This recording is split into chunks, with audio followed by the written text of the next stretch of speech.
you're going to die. This isn't terrible, but it's just going to be the end of you as a system of memories. And so you've got a great chance right now, before it happens, to let go of everything. Because you know it's going to go, and it is going to help you. It's going to help you let go of everything. And if you have anything to say that is you felt that you ought to say before you die, that you're kind of hanging on to and it's bothering you, say it. I mean, I don't mean necessarily a last confession, but say it said that Adlai Stevenson, shortly before he died, said that he had been making a monkey of himself because he didn't agree with the government's policy about something or other. You know, he had to get that off his chest because he had a little thought in the back of his mind that things were catching up with him. You see?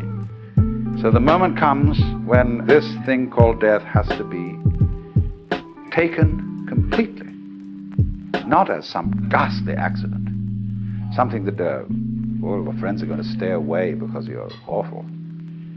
I mean, sometimes people, when they die, are in a very unpleasant physical condition. They don't smell good, they don't look good, and so on. But an enormous amount can be done with scientific methods to make things reasonably tidy from a purely sensory point of view.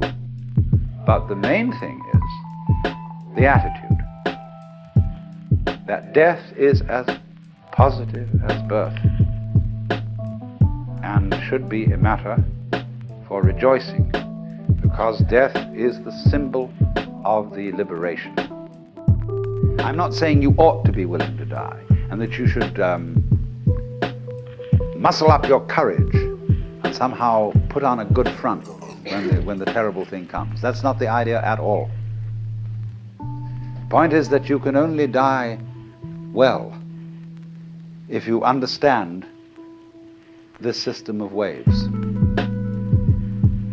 If you understand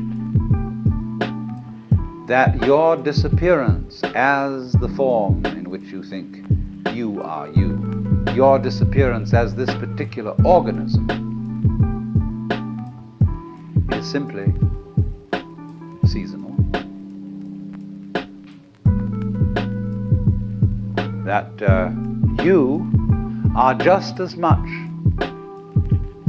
the dark space beyond death as you are the light interval called life. These are just two sides of you, because you is the total wave. See, you can't have half a wave.